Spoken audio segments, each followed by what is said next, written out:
नमस्कार बच्चों, अपने टेंस कर रहे थे तो प्रेजेंट टेंस के अंदर अपने present simple tense, present continuous tense, present perfect tense तीनों कर चुके हैं। आज अपनी बात कर रही हैं प्रेजेंट परफेक्ट कंटिन्यूस टेंस की। तो सबसे पहले अपनी पहचान हिंदी के वाक्यों के अंत में रहा है, रहे हैं, रहा हूँ आदि शब्द आते हैं। लेकिन अपने बताया था प्रेजेंट कंटिन्यूस के अंदर भी यही था, लेकिन इसमें और प्रेजेंट कंटिन्यूस में इतना अंतर है कि इसमें ये शब्द अंत में होंगे लेकिन साथ में समय दिया होगा। समय मतलब 2 घंटे से या 4 बजे से या 5 बजे से, अगर वाक्य में ऐसा समय दिया हुआ है तो वो present continuous tense, present perfect continuous tense का वाक्य होगा। तो सबसे पहले अपनी बात करते हैं एफर्मेटिव सेंटेंस की। तो एफर्मेटिव सेंटेंस का structure subject plus has, have plus been plus verb की first form ING plus object plus since for plus time. अब देखो एग्जाम्पल देखिए आप, she has been cooking food for 2 hours। अब देखो हैज़ और हैव का मैंने आपको परफेक्ट टेंस के अंदर बता दिया था। अभी हैज़ किन सब्जेक्ट के साथ में लगेगा और हैव किन सब्जेक्ट्स के साथ में लगेगा। तो यहाँ पर भी वही नियम लागू होगा, इस टेंस में भी हैज़ हैव के लिए जो सेम नियम था वही लागू होगा। तो अब यहाँ ये बताने की आपको आवश्यकता नहीं है।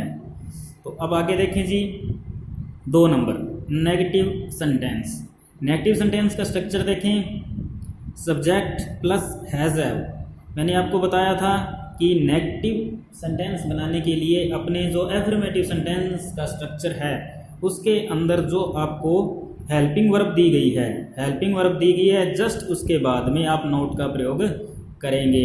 अब देखो इस टेंस के अंदर 2 हेल्पिंग वर्ब हैं, हैज़ हैव और बीन दोनों हैं। तो आपको क्या करना है, जो हैज़ हैव है उसके जस्ट बाद नोट का प्रयोग करना है और बीन को नोट के बाद में लिखना है।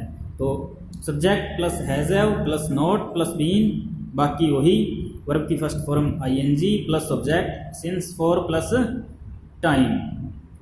तो अब इसका एग्जाम्पल देखें आप, she has not been cooking food since 1 PM। ठीक है जी। तो अब चलो अपने आगे, अब 3 नंबर पे देखें इंटेरोगेटिव सेंटेंस।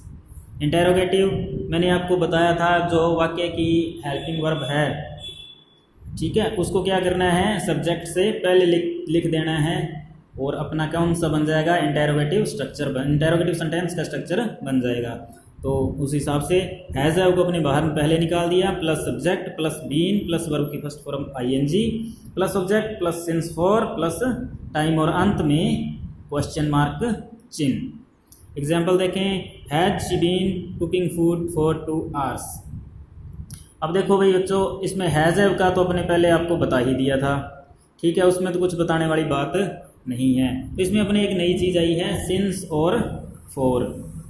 अपने सिंस फॉर के बाद में सब में लगाया है, तो इसको थोड़ा सा आप ध्यान से देखें। तो सबसे पहले अपने बात करते हैं सिंस की। सिंस का प्रयोग किया जाता है पॉइंट ऑफ टाइम के लिए, यानी समय का निश्चित बिंदु। जब अपने को समय का निश्चित बिंदु पता हो, यानी कोई भी कार्य प्रारंभ हुआ है, ठीक है, तो उस प्रारंभ होने का जो निश्चित बिंदु है, किस समय वो कार्य प्रारंभ हुआ है, जब अपने को पता होता है तो अपने किसका प्रयोग करेंगे, सिंस का प्रयोग करेंगे। इससे पहले जो अपने समय लगाना है, जो समय है उससे पहले अपने सिंस का प्रयोग करेंगे। एग्जाम्पल देखिए आप, she has been washing clothes since 10 AM। ठीक है, अब देखो आप 10 AM, 10 AM का मतलब भी 10 बजे से, 10 बजे से। तो अपने यहाँ क्या दिया हुआ है, समय दिया है, कार्य प्रारंभ होने का समय दे दिया, यानी कि 10 बजे से कार्य प्रारंभ हुआ है। इसमें वार भी हो सकता है, जैसे सोमवार से, 1980 से, 15 तारीख से, कुछ भी दिया जा सकता है। तो उससे पहले किसका प्रयोग करेंगे, सिंस का।